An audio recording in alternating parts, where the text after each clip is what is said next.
Na hapa Mheshimiwa Mwenyekiti, nimezungumzia barabara za TANROADS tu. Sijazungumzia TARURA ambayo uwekezaji kwa miaka 6 tu ni bilioni 139. Fedha hizi zinazotolewa kwa umaalumu wa Dodoma ni nyingi sana. Ni lazima sasa nishauri jambo hapa kwamba lazima kuwe kuna coordination ya kisekta katika uendelezaji wa mji wa Dodoma. Ni lazima sekta zote zizungumze kwa inavyoendelea katika mipango miji, lakini katika maendeleo ya makazi kidogo kuna mambo sio sawa. Kuna tu viwanja tunapimwa tu square mita 300, 400. Hivi viwanja si vya mji kama wa Dodoma. Lakini kuna squatter zinaanza kuongezeka. Tusirudi huko, tujitahidi sana kusimamia, na hili linawezekana kama sekta zote zitashirikiana.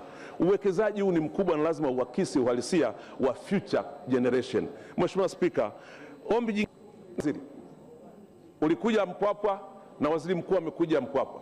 Barabara ya kutoka Kongwa Junction, Mpwapwa, Kibakwe mpaka Chipogoro.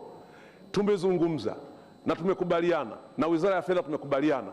Nataka nikuombe tusimamie msimamo huo. Mimi na mwenzangu Malima tunashirikiana kuja kwako kila siku. Tunaamini ahadi yako haitakwenda bure na watu wa Mpwapwa watafurahi, ili na wao waweze kuona lami tangu tupate uhuru. Mheshimiwa Spika, nimalizie.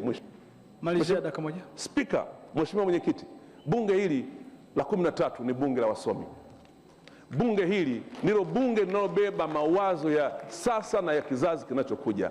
Napenda nichukue nafasi hii kwa dhati ya moyo wangu, kwa uzoefu nao wa kukaa kwenye mabunge matano.